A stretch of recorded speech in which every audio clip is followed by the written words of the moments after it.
ये तो पिशाच प्रतीत हो रहे हैं।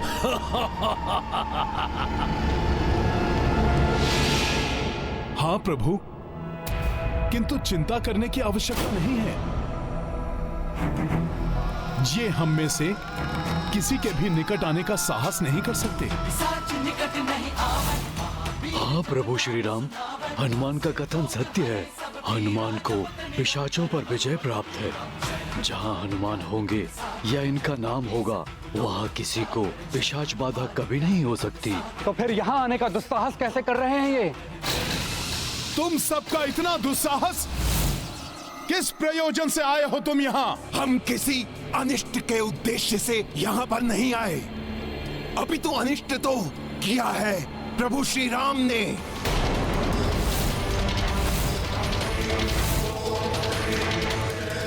ब्रह्म हत्या की है तुम्हारे श्री राम ने, ब्रह्म हत्या।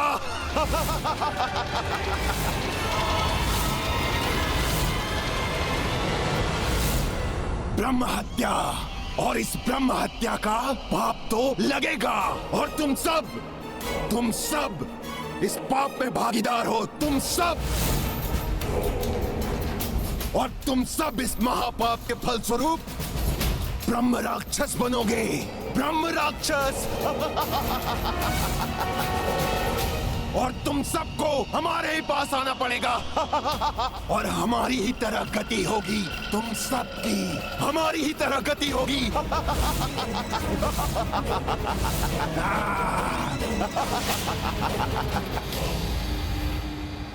पिशाचों का कथन सत्य है स्वामी। रावण ब्राह्मण पुत्र थे और उसका वध हमारे हाथों ही हुआ है। किंतु माता, वो पापी था, अधर्मी था।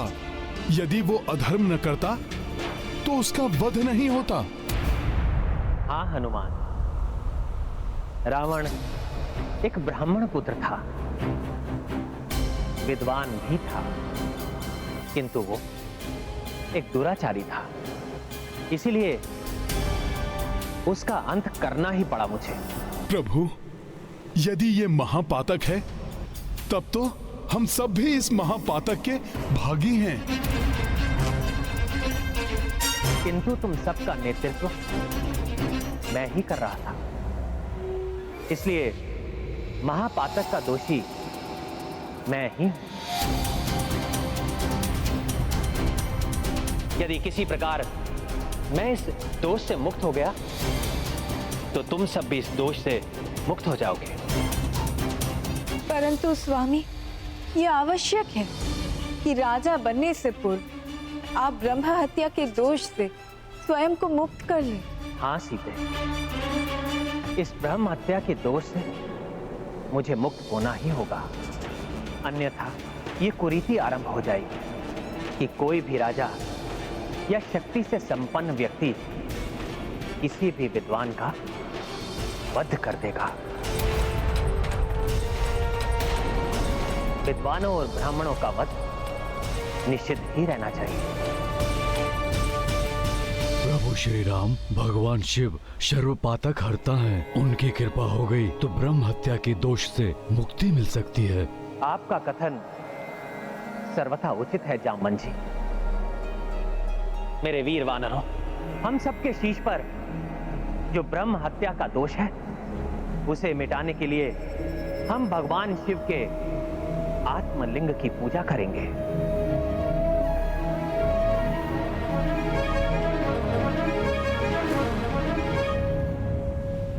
किंतु भैया, आत्मलिंग तो शिवजी के कैलाश धाम से ही प्राप्त हो सकता है, और शिवजी को प्रसन्न किए बिना आत्मलिंग मिलेगा नहीं। तो इतने कम समय में कैसे संभव होगा?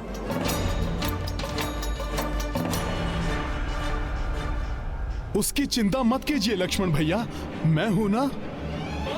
भोले बाबा मुझे मना नहीं करेंगे।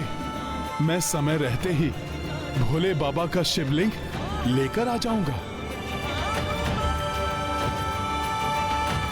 हनुमान कुछ अत्यधिक आत्मविश्वास से भर गए हैं। उनके इस आत्मविश्वास से अभिमान झलक रहा है।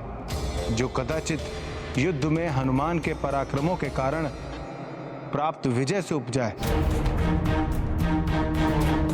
इतना सहज नहीं है हनुमान मेरे प्रभु का आत्मलिंग प्राप्त करना। प्रभु, मेरी गणना के अनुसार महादेव की पूजा के लिए कल प्रातः सूर्योदय के पश्चात का मुहूर्त सर्वश्रेष्ठ होगा, किंतु ये मुहूर्त कुछ ही क्षणों के लिए होगा। उचित है जामवंत जी। हनुमान, तब तक तुम्हें महादेव का आत्मलिंग लेकर आना होगा। ऐसा ही होगा जामवंत मामा। आप सब पूजा की व्यवस्था आरंभ कीजिए। मैं मुहूर्त के पूर्व ही भोलेनाथ जी का आत्मलिंग लेकर लौट आऊंगा। इतना अभिमान उचित नहीं है हनुमान। आइए हम सब पूजा की व्यवस्था करें।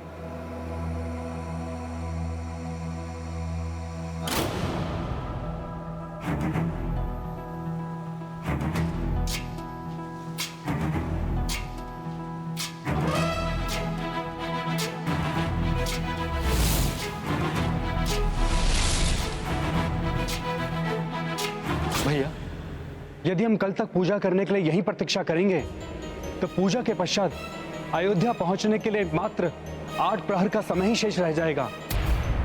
और यदि किसी भी कारणवश हम उतने समय में अयोध्या नहीं पहुंच पाए तो कहीं भरत भैया। चिंता मत करो लक्ष्मण, हनुमान समय रहते वापस लौट आएंगे और हम सब भी पूजा संपन्न करके समय रहते अयोध्या पहुंच जाएंगे।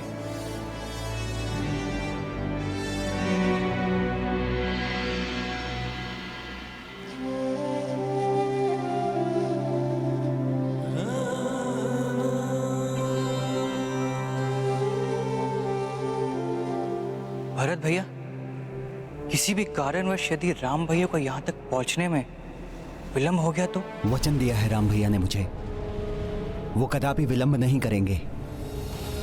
देखना शत्रुघ्न, परसों का सूर्योदय होने से पूर्व राम भैया यहां पर होंगे, और यदि विलंब हुआ तो मेरा प्रण पूर्ण होगा। मैं जलती हुई चिता में प्रवेश कर जाऊंगा। नहीं नहीं, ऐसा नहीं होना चाहिए। तो अभिमान अच्छा होता है, किंतु अभिमान अपने साथ घमंड को लेकर आता है। हनुमान भी मुझे घमंड के विकार से प्रभावित दिखाई दे रहे हैं। जितने भोले भाले हैं हनुमान, उतने ही श्रेष्ठ भक्त भी। ऐसे श्रेष्ठ भक्त का कैलाश पधारना, ये तो सौभाग्य की बात है। क्षमा करें माता, परंतु मुझे तो कुछ और ही दिखाई दे रहा है। मेरे विचार से अब हनुमान भोले भाले और विनम्र नहीं रहे। 14 भुवनों को पार करने वाले हनुमान अब मुझे घमंड से ग्रसित लग रहे हैं माता। प्रभु, ये हनुमान का घमंड ही है जो आपके पवित्र आत्मलिंग को वृक्ष पर लगा हुआ फल समझ रहे हैं, जिसे आकर वो तोड़ कर ले जाएंगे। आपके पवित्र आत्मलिंग को प्राप्त करने के लिए वर्षों घोर तपस्या करनी पड़ती। अच्छा, तो तुम क्या चाहते हो नंदी? प्रभु, मैं हनुमान की परीक्षा लेना चाहता हूं। यदि वो इस परीक्षा में उत्तीर्ण हुए तभी हनुमान आप तक पहुंच पाएंगे।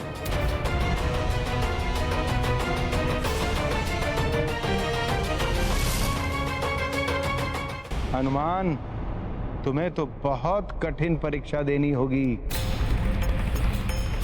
तभी तुम देवेश्वर के दर्शन कर पाओगे।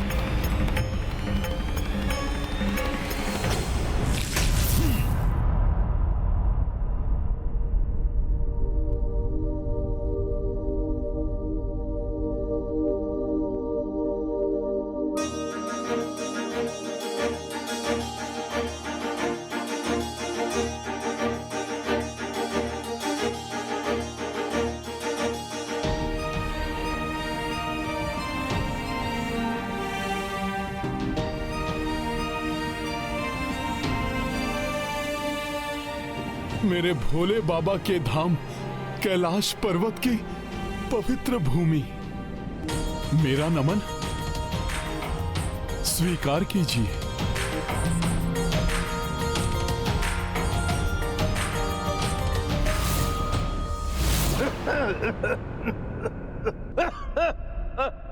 कौन है जो भगवान भोलेनाथ के इस पवित्र भूमि में पीड़ा से तड़प रहा है?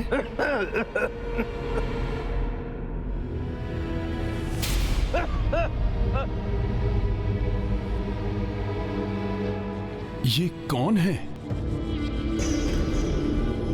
हाँ? इन्हें तो कुष्ठ रोग हुआ है। अच्छा हुआ जो आप आ गए। बहुत तीव्र प्यास लग रही है। कृपया शीघ्र जल प्रदान करने का कष्ट करें।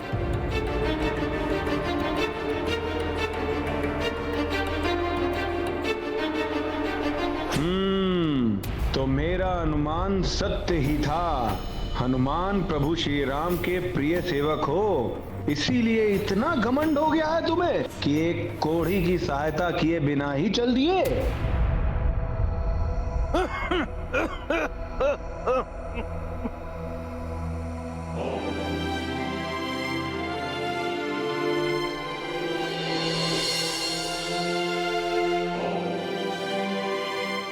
ये लीजिए जल वृद्धवर, मैं अपने हाथ से आपको जल पिलाता हूँ। नहीं नहीं, मेरे निकट मत आओ। मैं कोढ़ी हूँ, मुझे स्पर्श करके तुम अपवित्र मत हो।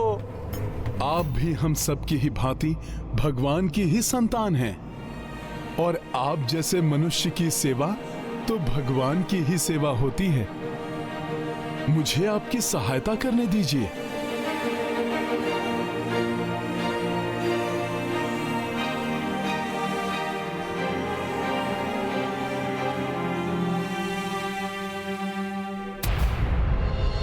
गुरुवर सूर्यदेव अस्ताचल की ओर जा रहे हैं। मुझे शीघ्र ही अपना कार्य भी संपन्न करना है।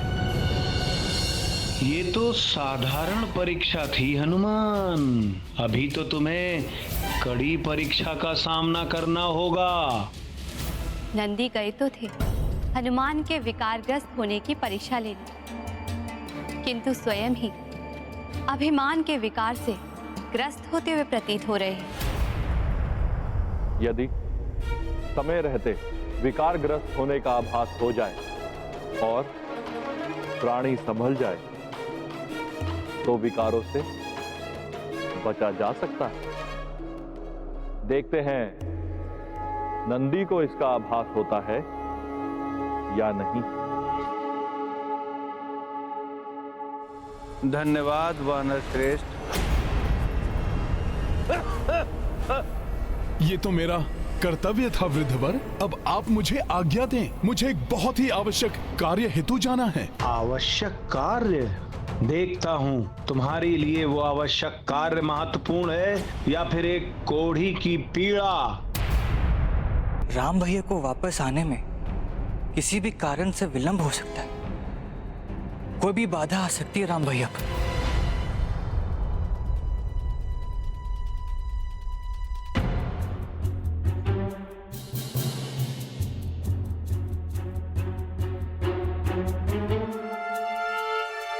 भैया श्री राम लौट कर आ रहे हैं या नहीं, ये सुनिश्चित करने के लिए चहु और मैंने अपने दूत भेजे हैं। उनसे हमें ज्ञात हो जाएगा कि भैया निकट ही हैं या नहीं। किंतु भैया अभी तक हमें किसी से कोई सूचना प्राप्त नहीं हुई है।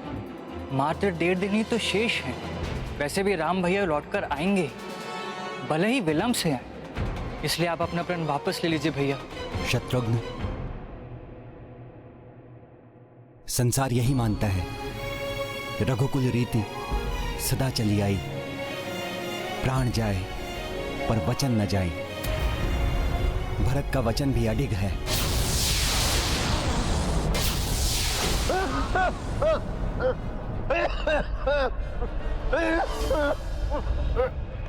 बहुत पीड़ा हो रही है आपको?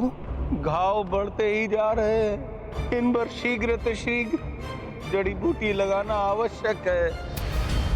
उसी को प्राप्त करने हेतु कैलाश आया था। किंतु मेरी पीड़ा अब असहनीय हो रही है। मुझे ऐसा प्रतीत होता है कि समय रहते मैं जड़ी बूटियों तक नहीं पहुंच पाऊंगा।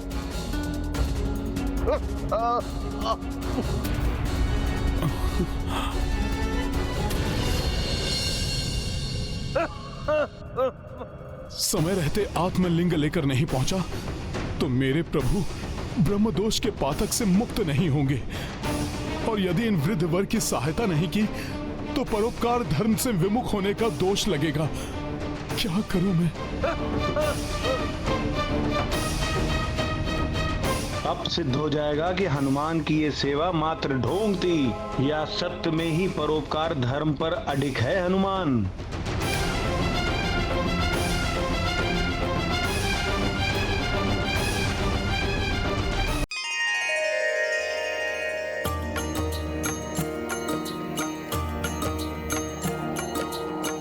राम जान की अवध को जाना, लाए कुबेर पुष्पक याना। पुष्पक आकारा को बढ़ाई, वानर सेना जामह समाई।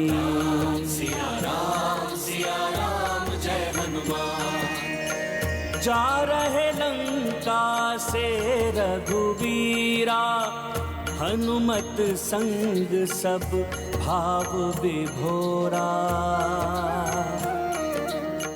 त्रिजटा नैन अश्रु भर आई, वैदेही गले बढ़ के लगाई। सिया राम जय हनुमान। राम सिया राम सिया राम। त्रिजटा, आपने एक अभिभावक की भांति सीता की रक्षा की है। मैं आपको वरदान देता हूँ, अब से अशौच और नियम आदि से जो भी पूजा होगी उसका पुण्य आपको भी प्राप्त होगा। आप सदैव सीता की प्रिय बनी रहेंगी। मेरा जीवन धन्य हो गया प्रभु। आपको कोटि कोटि धन्यवाद। आप दोनों को मेरा नमन।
जननी जन्म भूमिश्व स्वर्गादपि गरीयसी। स्वर्ग से भी सुंदर मातृभूमि भारतवर्ष की पावन धरती को मेरा शत शत नमन। प्रणाम भारत भूमि।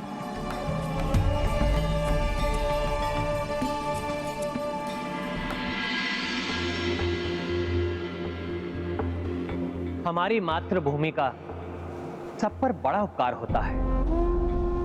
भूमि हमारा पालन पोषण करती है, हमें आश्रय देती है। भारतवर्ष की ये पवित्र भूमि देव भूमि है, जिसकी धरा संसार का नाभि स्थल है, जो मनुष्य को तप आदि सत्कर्मों के बल पर ईश्वर का भी साक्षात्कार करा देती है। इसे धन्यवाद देना हमारा प्रथम कर्तव्य है। प्रणाम भारत भूमि।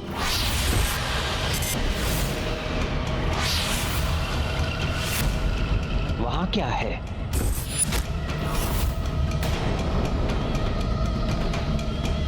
प्रभु का ध्यान कहां है?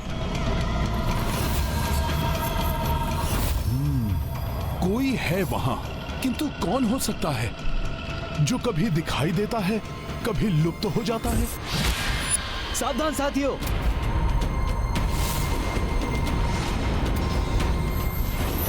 मुझे किसी की उपस्थिति का आभास हो रहा है।